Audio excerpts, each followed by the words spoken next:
up, guys? Crown Garage, back with another video. So yeah, I'm trying to keep on this as much as I can, but got a new job and it's hard to want to film what I do because I have more time to work on the car. So I've really gotten a lot done off of camera, and done a lot of new things that you guys probably don't know about yet because I haven't released a video. So with that being said, I'm going to pop the hood of the old Talon and show you guys what's up here.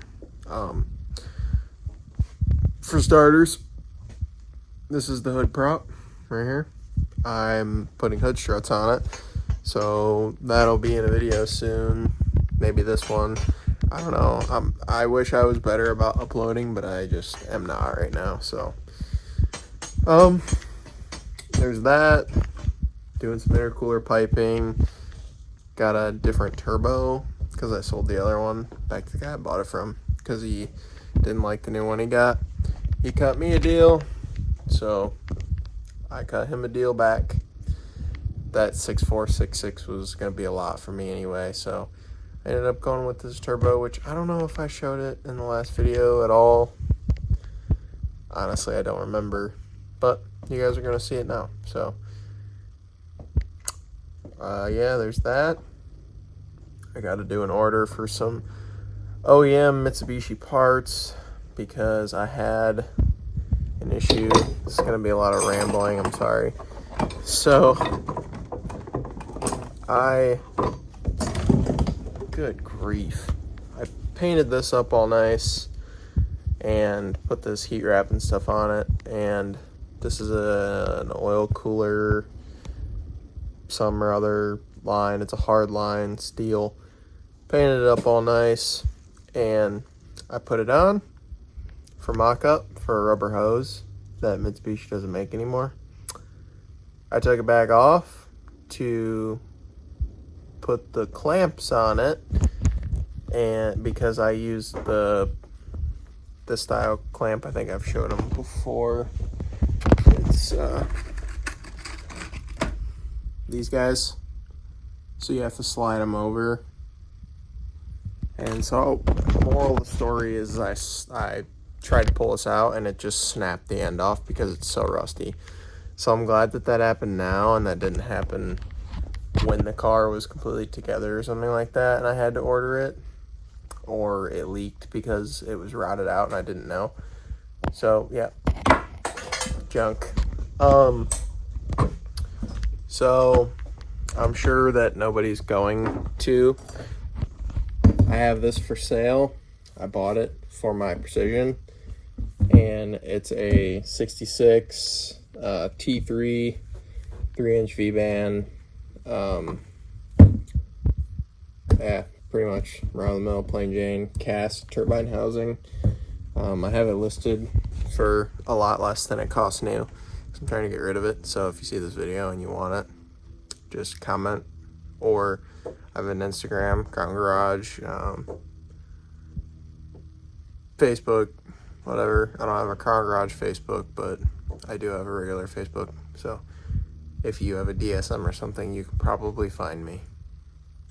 So enough rambling and on to the point of this video. Okay, so this is going to be the start of it.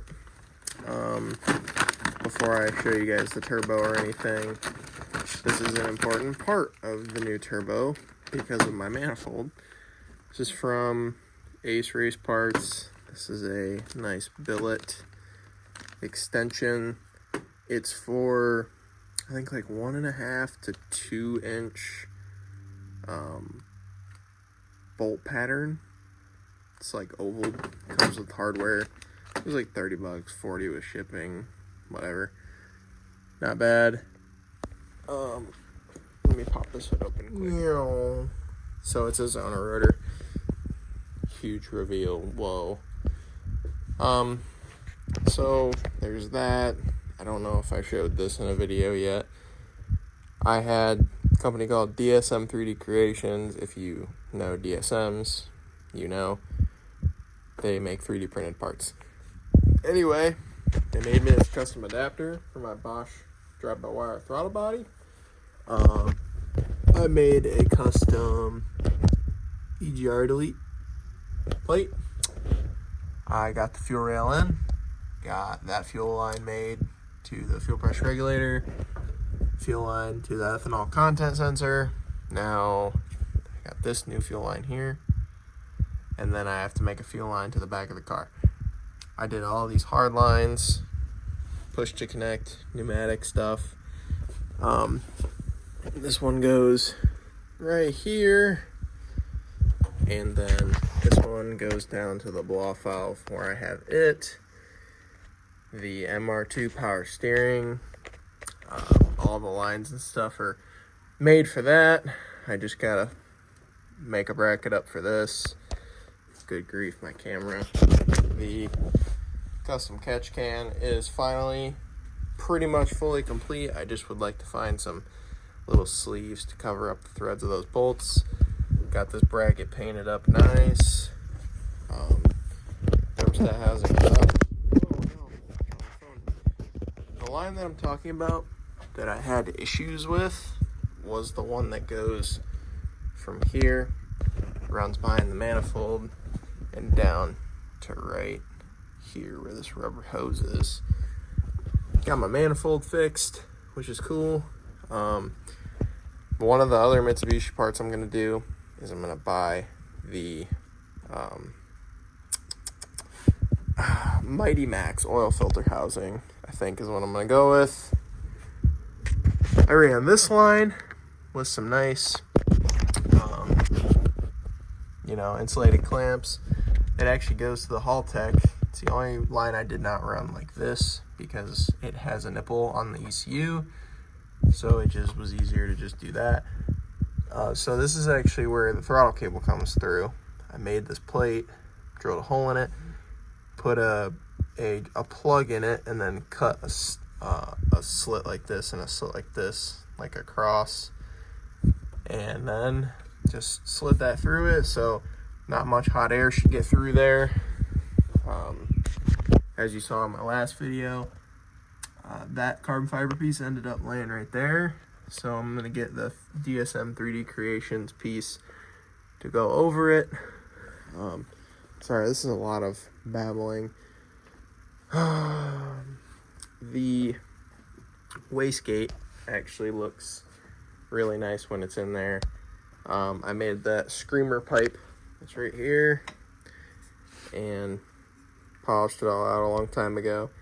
And the guy that fixed the manifold for me, shout out to Derek if you see this, he made it to where it basically sits exactly where I needed it, so the screamer pipe still works, which is sweet.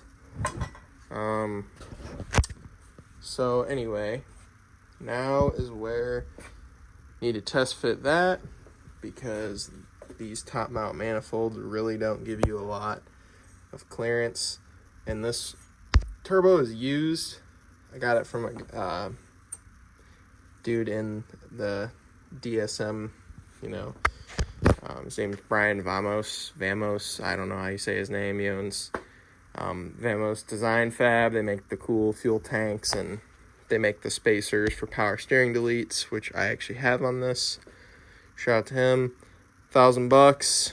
I looked at the price of these turbos. I don't think they make the specific model anymore. It's a 7869S, I think, or vice versa.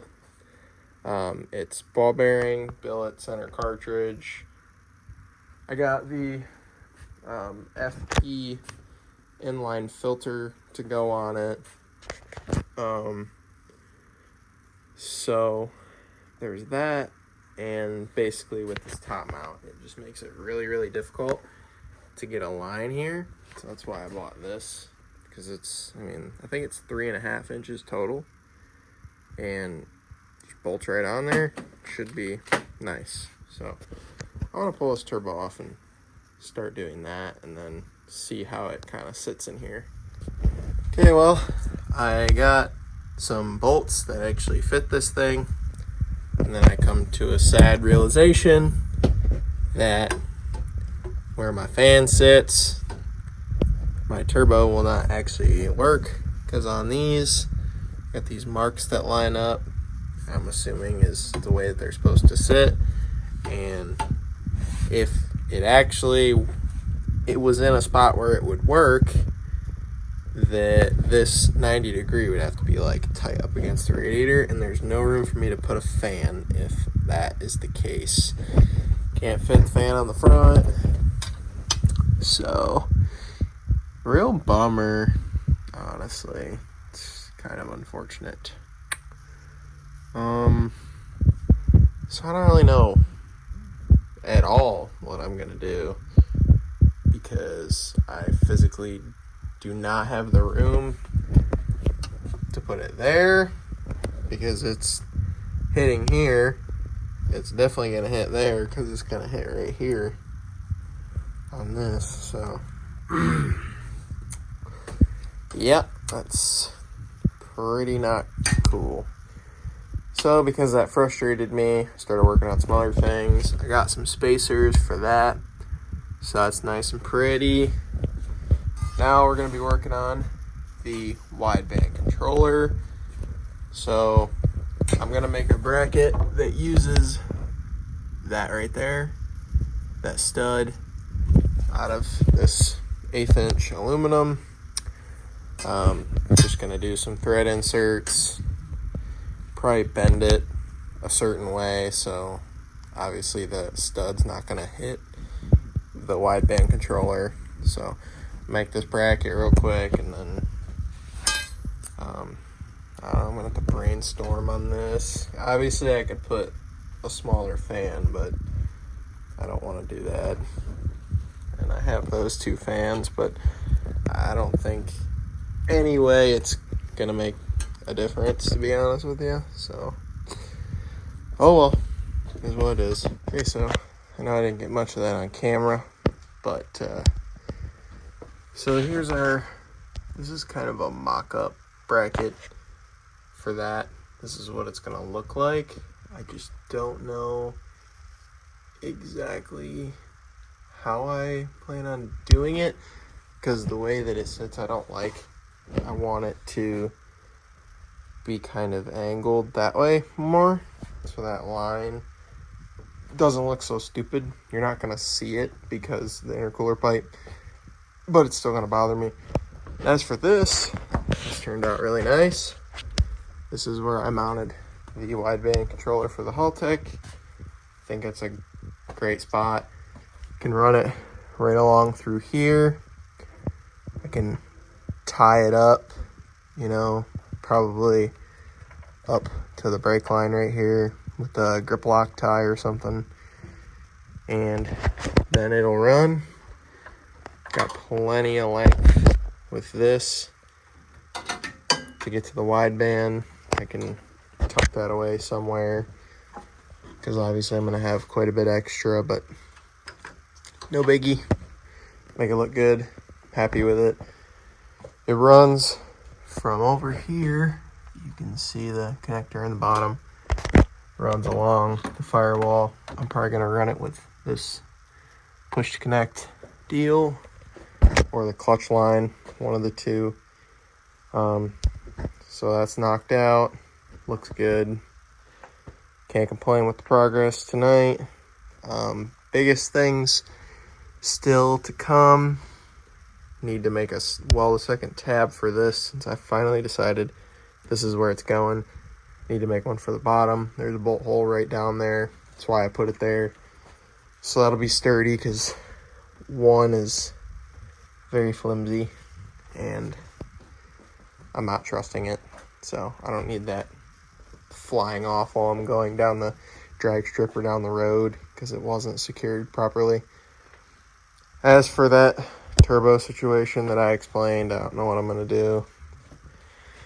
What I was thinking is chopping the 90 off and leaving that weld bead there, so then I'll have something to slide a coupler over, and it'll work just like this would work, because a lot of people actually do that.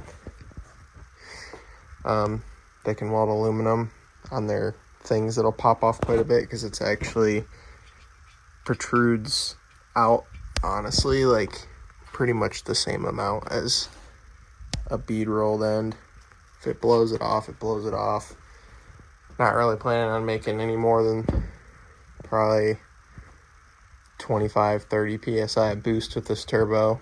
Stock bottom end, this thing's gonna go kaboom if I go buck wild. So that's just a mock-up bracket. Need to figure out something better.